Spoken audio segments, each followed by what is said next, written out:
I literally attracted addicts over and over and over again, and now I'm super happily married. How did I know it was the right one?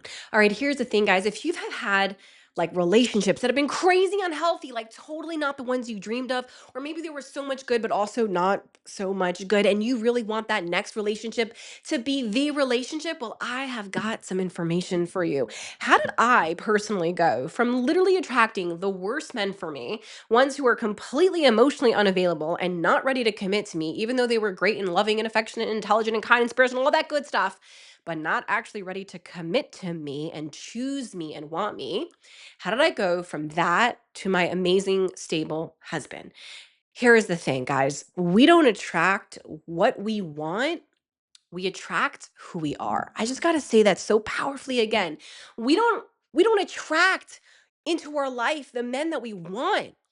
We attract who we are because here's the thing, nobody wants to get separated. Nobody wants to be left. Nobody wants to be cheated on. Nobody wants the pain. Nobody wants custody battles. Nobody wants any of it. And yet it's common. There's like 72,000 lawyers just to help people not stay married in like where I live, in the tiny little town that I'm at. It's not such a tiny town, but in the town that I'm at.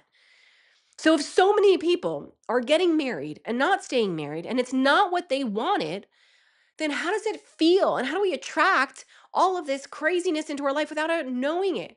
And so we don't attract what we want, we attract who we are because nobody wants drama, yet that is what is common. So who I was a liar. See, I never told a lie to anybody. No, I never lied to anybody. Like I was so truthful. Other people would lie, like how much things cost or what they did or where they are or why they're not going to be home. And everybody had like all these lies that they did. And I never told a lie. I was so honest. But at the same time, I was such a liar to myself. And yes, my little cutie patootie just walked behind me, and he is a part of my story. How you can create a life that is good for your children because you get to know your inner child. See, I was so disconnected from my inner child that I really didn't know how to tell myself the truth. I didn't know how to tell myself things that if it wasn't working out, how to leave. I didn't know how to tell myself that my pain needed my attention instead of my distraction. I didn't know me. And so the way that I went from attracting addicts and addicts and addicts to my super stable husband is because I changed not what I wanted. I always wanted my husband, but I was attracting the addicts. Similar, but so different in practical application. But I changed who I was, which meant that I changed that I was a liar, not to other people, but to myself. Because an addict, they lie, man. They lie so much. They lie about where they are, what they're doing, how much they smoked, how much they drank, how much they love you, what they're going to do for you in the future. I mean, man, they love to lie. And lying, it's not actually like bad. They're not even malice or malicious. It's just a symptom of the disease. When you're so afraid and shameful of who you are and your behavior, you naturally lie. You naturally say things that aren't true because you don't want to lose the people around you because you haven't really found yourself.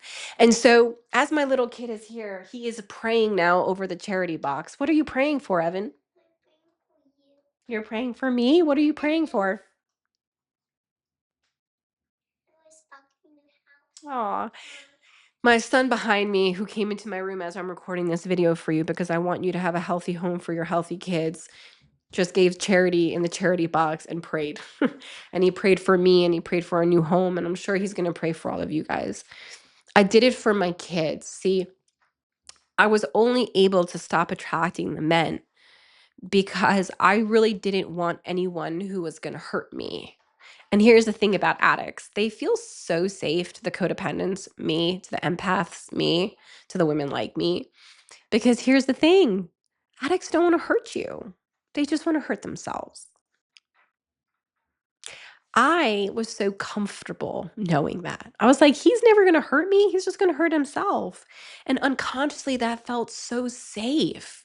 I was like, I can be the dominant one. I could be the leader. I could be the provider. I could be the inspirer. And he will just love me. And when he hurts something in his pain, it won't be me, it'll be himself. And it took me a while to develop this epiphany of like how I felt so safe around these type of men, how I felt so at ease and calm with these type of men. And it was really my lack of honesty and completion of myself. Like I didn't know how to love me and be honest. And so I attracted people who didn't really know how to love me and be honest. My emotional availability for myself was so low that I attracted someone who was also low emotional availability for me. Or let me phrase this in a way you might understand. Super high emotional availability. I don't know where the heck he is. Super high emotional availability, lots of love snuggles, best trip ever, road trip. What? So much fun. Oh my gosh, is he high again and napping? Like, where the heck is he? What's going on? Like, he didn't get a job again. He's not able to provide again. He lost his job again. He's sleeping again, whatever it is.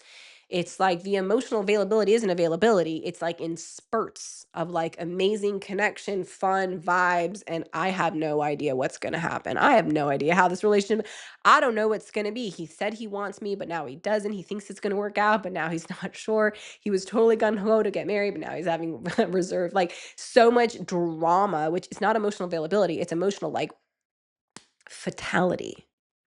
Because when you give and take and give and take and give and take, it gets fatigued.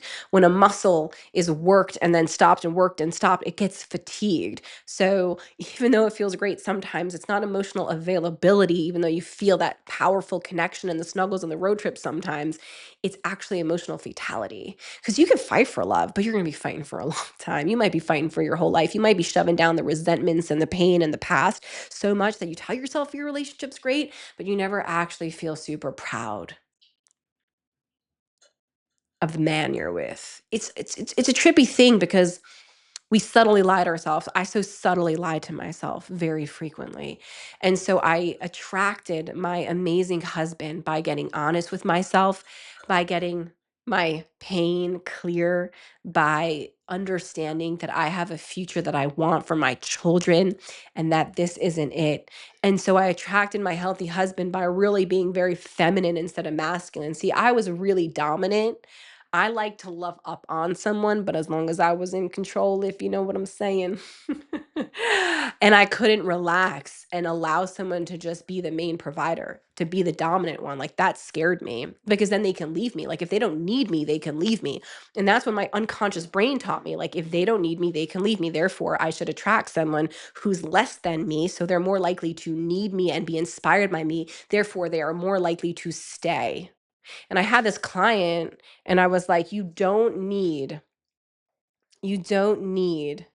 to attract a cripple man just so that he won't leave you. I had to feel so secure with being vulnerable and feminine because I can protect me and I've got me that I can allow someone to come into my life who would really be stable and emotional. And when I finally did heal myself through programming, getting to know myself and getting a mentor and getting all of these things at the same time, I stopped wanting to be wanted. See, for so long, as my cutie patootie is behind me, for so long I wanted to be wanted. For so long I wanted to be loved. For so long I wanted someone to just love me enough or think I'm amazing enough that they would choose me. But then I realized that that's never going to work. I have to choose me first and not need it so that I can attract something that isn't filled up with masculine, intense, needy energy. And so when I did meet my husband, even though I was pumped and so happy to meet him, I didn't pursue him. I didn't chase him. I did not text him. I did not call him. I responded to when he called me. I responded to when he showed interest to me, but I did not pursue. And therefore, I knew he wanted me because he kept coming to me. I did not pursue him. So I knew that this was truly his interest. And I allowed him to make me feel like I was wanted without trying to make the relationship work. So if you're in a relationship or you're thinking about getting into a relationship and you want the relationship to work, don't want it to work. Just see, is it working? Is this what I dream of for my children? Is this the man that I want my children to be like?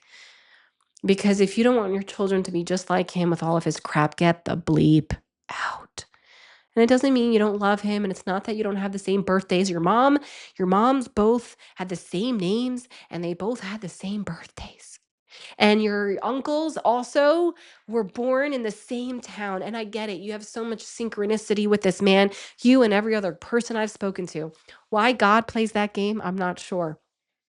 Just because you have synchronicity doesn't mean you don't have fatality, doesn't mean you don't have sickness. Try not to find the synchronicities as proof, as the signs that you're meant to be together, but see if you would want your child to be exactly like this person. And if you don't, get out. Because the pain of seeing your child be like that person, or worse, losing your child to that person, will destroy you much more than the breakup ever could. So choose short term pain for long term life drain and love yourself. I love you. I see you. I believe in you. I've got you. Hey guys, I'm Chaya Garcia, relationship expert. For the past 20 years, I've studied one thing: how to actually have these relationships work comfortably, calmly, powerfully in love, and sustainably over time, instead of most that drain and disintegrate. So, if you like these kind of videos, subscribe, heal yourself, like, comment. Let's get those algos flowing. You deserve only good. So, go write yourself a love letter now, and I will see you in the next video.